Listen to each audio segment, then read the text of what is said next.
2 Samuel, chapter 18. And David numbered the people who were with him, and set captains of thousands and captains of hundreds over them. Then David sent out 1/3 of the people under the hand of Joab, 1/3 under the hand of Abishai, the son of Zeruiah, Joab's brother, and 1/3 under the hand of Ittai the Gittite. And the king said to the people, I also will surely go out with you myself. But the people answered, You shall not go out, for if we flee away, they will not care about us, nor if half of us die, will they care about us. But you are worth 10,000 of us now, for you are now more help to us in the city. Then the king said to them, Whatever seems best to you, I will do. So the king stood beside the gate, and all the people went out by hundreds and by thousands. Now the king had commanded Joab, Abishai, and Ittai, saying, Deal gently for my sake with the young man Absalom. And all the people heard when the king gave all the captains orders concerning Absalom.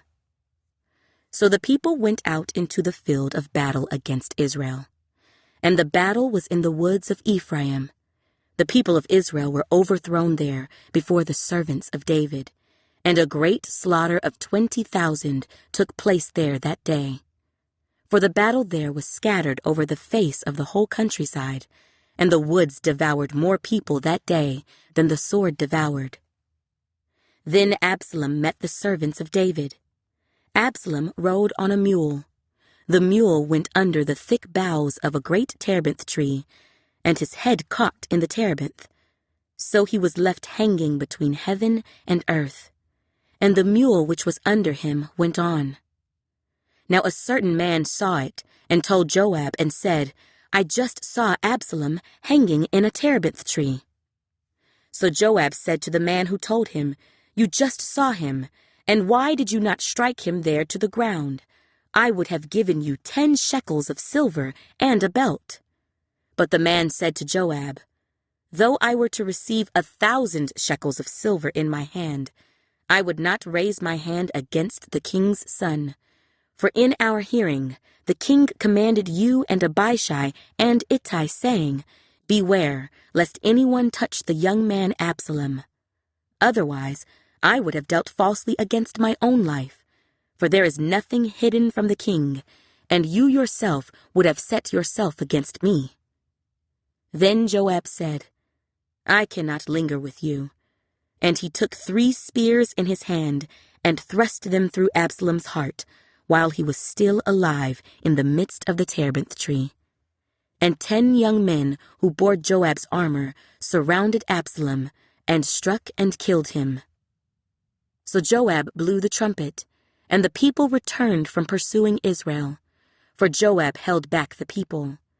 And they took Absalom, and cast him into a large pit in the woods, and laid a very large heap of stones over him. Then all Israel fled, everyone to his tent.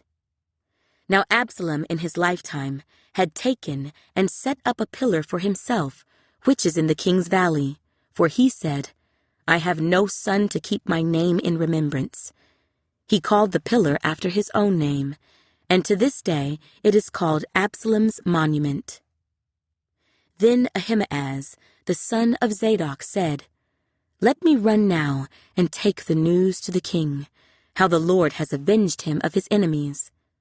And Joab said to him, You shall not take the news this day, for you shall take the news another day. But today you shall take no news, because the king's son is dead.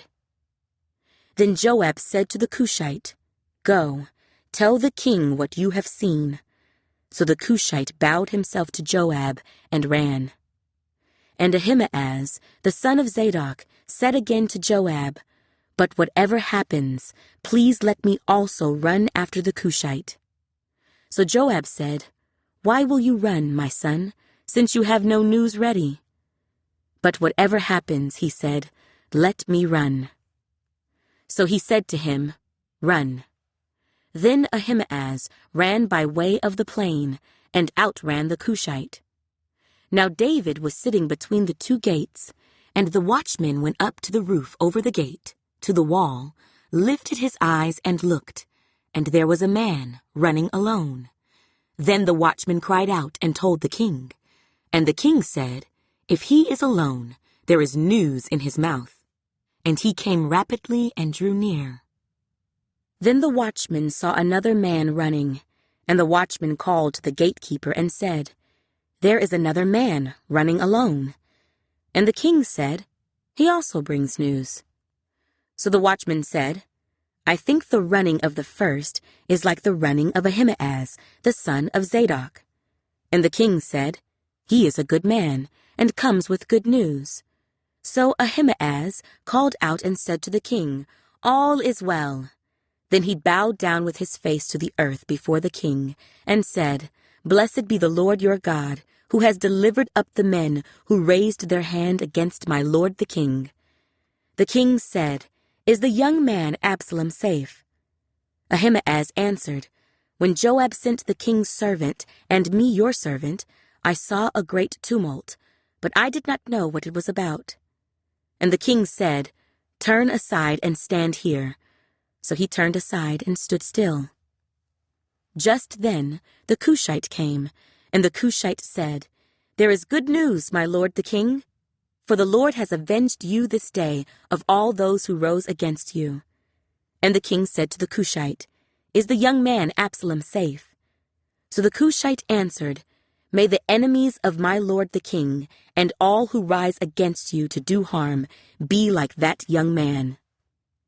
Then the king was deeply moved, and went up to the chamber over the gate, and wept. And as he went, he said thus, "O my son Absalom, my son Absalom, if only I had died in your place. O Absalom, my son."